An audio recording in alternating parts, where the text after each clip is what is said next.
Apologies, ladies and gentlemen. So we didn't have any sound for the first couple minutes of this game. I do apologise. Manos here is on 7 amber and has not forged a key. Georgie is on 6 amber and has forged a key. Sorry, 2 amber and has forged a key. That's yeah, that's pretty good. Apologies for the sound. For some reason, the desktop and mic options on OBS are the wrong way round. They're always the other way round. It's always mic on top. So that's actually really quite annoying, ladies and gentlemen. So you basically had the wrong sound for the first part of the or no sound for the first part of the game. So Georgie here, he's got a streak out. He's got an anguish. That's really pretty good, ladies and gentlemen. Streak is going to stop Manos drawing enough cards. Anguish can increase the cost of forging by 1 for each damage on it. So we do see Cutthroat Research going down. Doesn't do much, unfortunately. Steals 2 amber if your opponent's got 8 or more. My problem with Cutthroat Research is that Logos doesn't have much stealing or capturing. So you play Cutthroat Research, put your opponent down from 8 to 6, and they just forge a key anyway. It can actually be kind of annoying. Okay.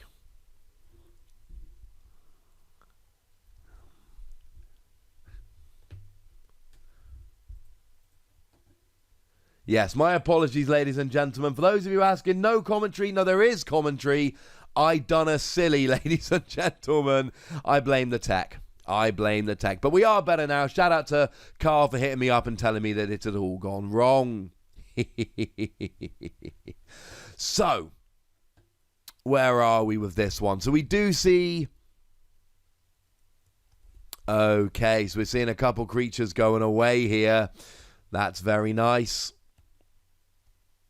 Now, I believe that is there everywhere. Deal 2 damage to each enemy flank creature and 1 damage to each enemy creature not on a flank.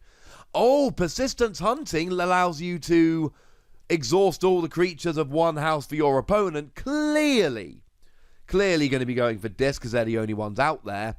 So, Georgie's kind of pulling it back a little bit. Manos jumped out to a bit of a lead here and kind of jumped ahead in the game. But he's bringing it back. He's now up to 4 amber, 1 key, the same as Manos. Now, he's actually using Mighty Tiger. Now, Mighty Tiger has Assault... Sorry, when you play it, you deal 4 damage to enemy creature. So he's fighting it to get rid of the Amber Imp. Takes the damage. But that's all right. Because he gets to reap with that. He's got Dusk Witch down here as well. That's right, ladies and gentlemen. Someone's actually got a Dusk Witch out to sit on the field. And Bumblebird here comes in, gives a couple extra power counters to your friendly untamed creatures. So, I mean, look, if you can get Dusk Witch to stick, it's a huge advantage. Now, one sad thing here, unfortunately, is that you're not... He's ended on 5 amber, right? Ending on 5 amber sucks. 1 more amber, he'd be able to forge a key next turn, or more likely, force his opponent into stopping him forging a key. And we've seen here, it doesn't matter sometimes going down by 1 key. If your opponent takes a little bit of a lead in the game, that's not a huge problem. What is a huge problem is if your opponent jumps out to a lead and you can't come back. And Georgie here looks like he's coming back. He's got a battle line. Not only that, but he's got 3 untamed creatures, 2 disc creatures. What you really want to try and do, and it's far easier said than done, but what you really want to try and do is put yourself in a position where you've got multiple creatures of one particular house on the field so that you can do repin, etc. So Charette has come down and captured 3 amber, which is a pain, and Georgie here just reminding Manos, don't forget, I've got a streak, it's not on a flank, that means you draw 1 less card to end your turn.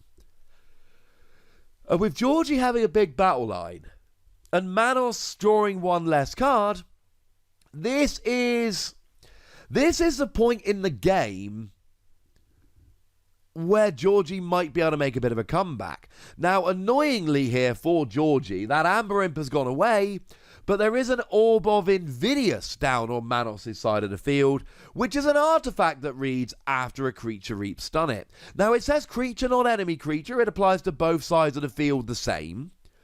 But the fact of the matter is, Georgie ain't going to be reaping here.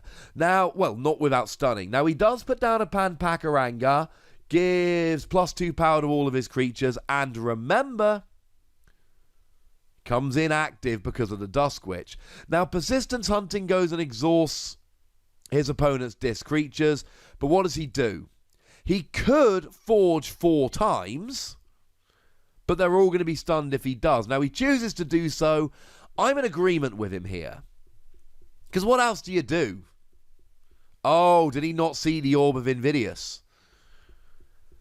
Because the fact of the matter is, look, if you don't, the question you got to ask is, if you don't read, what else are you going to do?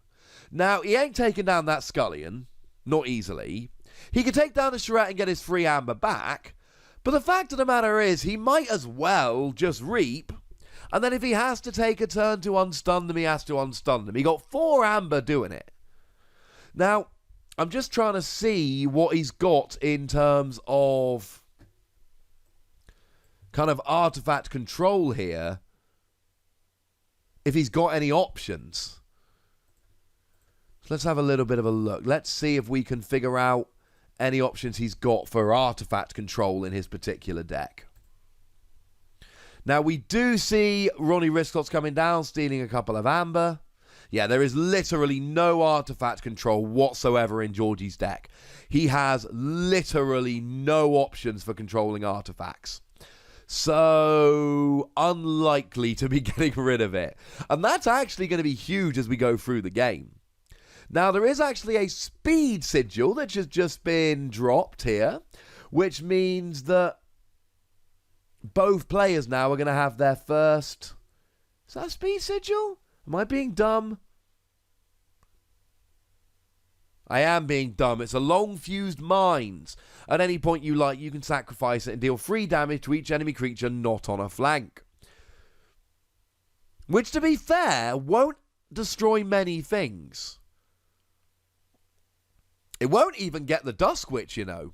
Because Dusk Witch, owing to the +2 power from Panpakaranga and the +2 power counters from Bumblebird, is actually a 5 power creature now. So, okay, so he is using Anguish to take down Charette. I adore this play because Manos' keys now cost 10 Amber. Because Anguish basically says that your opponent's keys cost 1 more Amber for each damage counter on Anguish. 4 damage on Anguish means that Manos' keys cost 10 and he's only got 8. So that was a phenomenal play there, getting his free captured Amber back while also being able to increase the cost of forging a key by 4. Now, does use Pain Reaction to get rid of Ronnie Risclots. Takes the armor away from Scullion, but doesn't actually do any damage. Gets him an Amber bonus. Does he have any more creatures he can play this turn? Because if he does, he's going to be able to put another card down next to Streak. And then there'll be 2 Streak, and Manos is drawing until he's got 4 cards in hand at the end of his turn. Got to think if he had one, he'd have played it by now. He's got a Shadow of Dis he can play. Get him an Amber bonus, takes away enemy text boxes. But that's the only card he can still play. I mean, he's ending the turn on 10 Amber and his opponent's not forging. By pretty much any measure, that's a good turn. If you can end your turn with 4 more Amber than you need while your opponent needs 2 more Amber to forge a key, that's a win. By pretty much any measure, that's a win. And Georgie here is really starting to take control. That Streak is really doing damage in terms of what Manos has access to. That Dusk Witch allowing him to play creatures ready. And here's the thing, right? I know that Orb of Invidious is kind of super annoying. Okay, Anguish will go... No! Anguish... Wait. Let me do the maths on this one. So if we have a quick look at Anguish, he's a 7 power creature. So 6 power with Pampakaranga is an 8 power, goes to 7 damage, won't be destroyed. But it does take down the Bumblebird. It's doing a lot of damage, but because of Pampakaranga, it's not actually destroying much. Now, what he needs to do here is use Scullion to take out Pampakaranga. If he can use Scullion to take down Pampakaranga, he will then KO a lot of stuff. The Dusk Witch will go down, Ronnie will go down, the Mighty Tiger will go down, Streak will go down, Anguish will go down. Yeah, so if he can get rid of Pampakaranga, every other creature will fall instantly. Because Anguish there is an 8 power creature with 7 damage on. Streak is a 2 power creature with 3 damage on. Mighty Tiger would be a 6 power creature with 6 damage, etc. So Throwing Stars comes down, does 1 damage to Anguish, which will destroy it. Does 1 damage to Streak, which will destroy it. Does 1 damage to Ronnie, which will destroy it. Now he gets to gain 1 amber for every creature destroyed, which means he goes up to 11 amber. And the thing about Anguish, it's kind of like Lash of Broken Dreams. It increases the cost of forging, but it doesn't actually get rid of any amber. So now, okay, Manos didn't forge a key to start this turn, but he plays a Miasma. That actually gives him enough amber to forge his next 2 keys, and Georgie is skipping his forge a key step. If he had something like Key Charge in his deck to forge a key in the middle of his turn, he could drop that now, forge a key, and Miasma wouldn't matter. But unfortunately, he doesn't. Which means that as good as Georgie... I mean, in the middle of the last round, right? Georgie or last turn. Georgie was looking in such a great position. Huge battle line, loads of options, hurting his opponent's draw power. Actually has a Dusk Witch in play. And he's still got Dusk Witch in play. And if he can play 1 creature, he's still making his opponent draw fewer cards. But he does not have the battle line. And that Mighty Tiger ain't going to last long. That Dusk Witch ain't going to last long. And now... it's just, you know, Georgie's also got 10 amber. There's a lot of amber on the board. Between both players, they've got 22 amber. This game is not going to last much longer. The problem is we're now into a race of who can forge first. It's down to amber control. But neither player actually has too much to protect in their deck. We've got a Miasma, but that's been played. There's no Key Hammer. There's no Doorstep to Heaven, no Effervescent Principle. And we're at the stage now where little bits of stealing here or there probably aren't going to do enough. Now, to be fair, there's 3 Ronnies between the 2 decks. But I don't know if this is going to be enough. Now, Charette is going to help. But again, Charette is capturing 3 amber. Manos can take out the Charette to get the amber back. And he doesn't need it now. He's still got plenty of amber to forge next turn. And that's where we are at this stage of the game. Now, we do see a Creeping Oblivion come in. Purge up to 2 cards from a discard pile. I like this. Gives you an amber bonus. Takes 2 cards away for the game. You've got to think that Miasma's going to go. I mean, Miasma's... yeah. I don't mind too much which other card he gets rid of. I'd be tempted to get rid of the Binate Rupture there. Because when Manos is ahead in the game and has forged an extra key... now, he's gone for the Halperbot for the house cheating, which I do not mind at all. When your opponent's ahead in the game, what they really want to do is rush. Binate Rupture helps both players rush, but Manos has the next chance to forge a key. Binate Rupture could be huge. So I would have gone Binate Rupture. I mean, you had to go Miasma. That was just... oh, no. I say that, he didn't go Miasma. I would have gone Miasma. The last thing you want is to give your opponent the opportunity to, you know, skip your forging a key step. You just don't want to give them that chance. Now, to be fair, it's very unlikely that Manos is going to go through his deck and into his discard pile again anyway. But it's still an option. Now, we did see Gongoozle come down, and we've now got 16 amber. Sorry, 14 amber.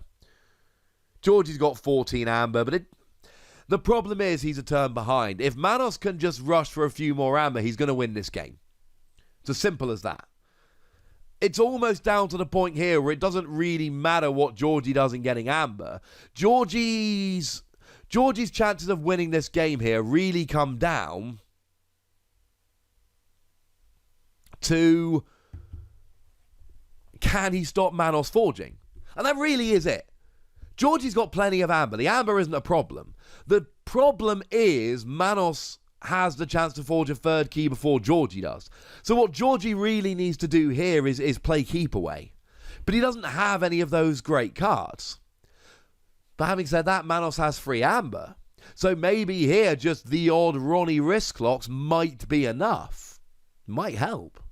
Now the other kind of wild card could be Georgie does actually play a Merkins in his deck. And Merkins lets you play the top card of your opponent's deck as if it's your own. So there's an argument for leaving the Miasma in Manos' deck in the hope that you hit it with Merkins, which would be very cool. Now the good news is all of Georgie's creatures are stunned, but again, Georgie's got more than enough amber to forge the next 2 keys. So down goes Hexbion, down goes Pip Pip, down goes Professor Sutterkin. Now I'm talking about Manos having the next chance to forge a key. If he doesn't end on check, okay, ignore like what I just said. Now Georgie is going to be the first one to try and forge his third key. His mad amber rush was great. He's already on check. He's already got 8 amber. Manos is not forging a key to begin his next turn. Manos did a great thing with that Miasma. He put himself in a position to forge, but he couldn't follow it up. He had a very muted turn playing a couple of Logos creatures, and I think he's run out of steam at the worst possible time. All of Georgie's creatures are stunned. He does not have particularly great options for stopping his opponent forging a key, and it doesn't look like it's going to matter. There's almost not very much he needs to do. You can see he's got Curiosity in hand. You can see he's got Merkins in hand. Now, Curiosity will destroy each scientist creature, and Pip Pip is a scientist. Fanghouse goes down. And Professor Sutterkin is a scientist. No, I don't believe Hexbion is. No, so we do see Curiosity going down. Pip Pip and Sutterkin go down. That's 2/3 of Manos' turn last turn. And Fanghouse Reaps, that Dusk Witch has been there the whole time, remember, for most of the game. We see 3 creatures taking off their stun counters. We've got Georgie ending the turn with 10 amber, and I think that's game. I don't think Manos is going to come back from this. Unless he's got he's got Miasma back! Remember when I said that the Miasma should have been purged from the discard pile using that card I've already forgotten the name of, Creeping Oblivion? Oh, there's 2 Miasma in the deck, that's why. There's 2 Miasma in the deck! But it doesn't matter. Oh, it does matter! I was going to say! That was so confusing!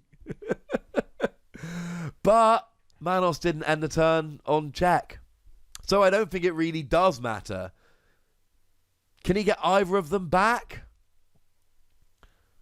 Manos is not looking. He is not displaying the body language of a man that has got this.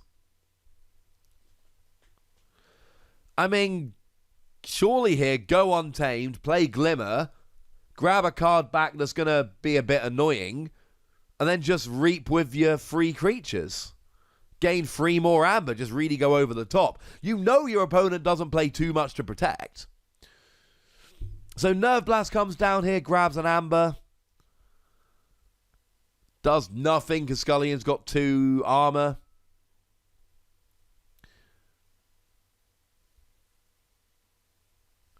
Plays down Mac the Knife.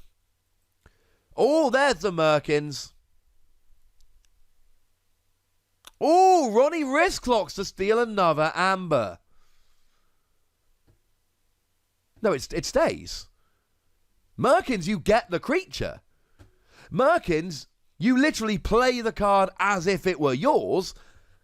So that Ronnie Wristclocks in Manos' sleeve goes onto Georgie's battle line and then sits there.